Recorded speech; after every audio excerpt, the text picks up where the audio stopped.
All right, let's go to Fort Worth, Texas, and we'll talk with Paul. Hi, Paul. You're on the air.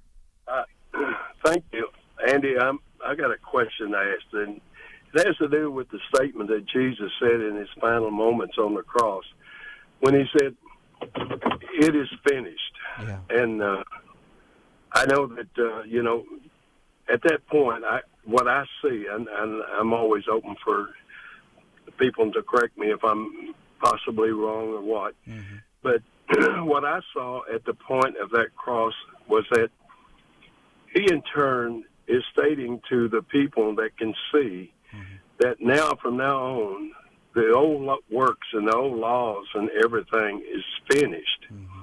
It's now time for us Gentiles to then start walking in grace by faith. Yes.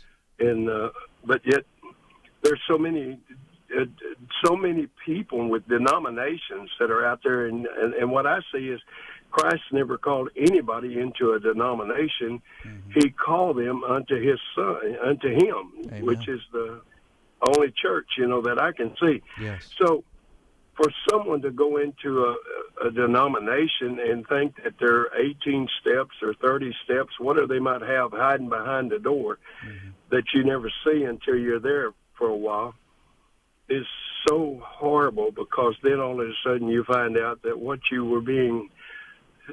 how you were being treated, because it was with all love and compassion and all this here, and then all of a sudden you find out, oh, you got to walk with this, you got to chew gum this way or skip that way, Right. and yet that has nothing to do with what he said. Yeah. Yeah. So Yeah. I'm just confused about. I don't know that I'm confused. I'm just lacking total understanding. Well, yeah, I wouldn't say you're confused, because I think you've got it right on. I think you've nailed it. I think you understand fully the idea that it's finished in terms of the law's been fulfilled, and we're not under the law. We're dead to the law. We're free from the law. Christ is the end of the law for all those who believe.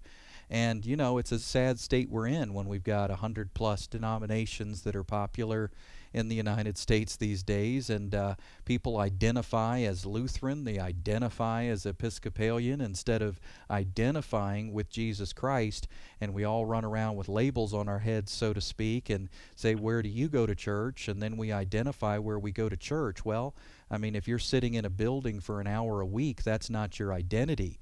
I probably sit in the restroom for an hour a week, but that's not my identity. So where we sit for an hour every week does not identify who we are. Our identity comes from Jesus Christ, not from a building. And it's a crying shame that 2,000 years later we're chopped up into all kinds of different denominations and labels, but that's the way it is. Now, that doesn't mean that tons of people are doing it wrong everywhere. I'm just saying, look, don't put any confidence in the sign on the wall of a church. Put your confidence in the message they're delivering.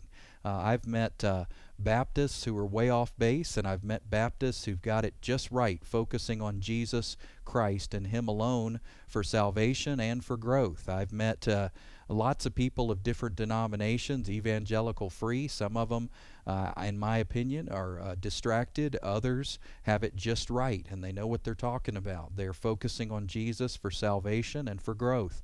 So let's not put a confidence or lack of confidence based on the sign on the wall. It's all about the message that's being proclaimed, and so that's why we have to dig a little deeper, probe, and find out what people are really about before we place our trust in what they're saying and what they're sharing. So as far as it is finished, in my estimation, Paul, it has to do with the old covenant being fulfilled, the law being fulfilled, also the forgiveness issue being over. It's finished. No more sacrifices needed. No more bulls, no more goats, no more animal blood being shed for forgiveness, no more Day of Atonement, no more covering, no more little by little forgiveness. Instead, a once-for-all forgiveness, because it's finished. It's over. Jesus Christ died, and it worked the first time. He'll never die again, because it worked, and we are forgiven people. So I could go on, but it is finished means so many things. The law is fulfilled, the forgiveness issue is over and dealt with. Even us dying in Christ, we become new creations by being crucified with Christ. Our old man, our old self is finished, and we are new in Him. So it's a beautiful statement with many meanings. It is rich and deep and can mean everything to us. So thanks for bringing it to the program. It's certainly worth talking about.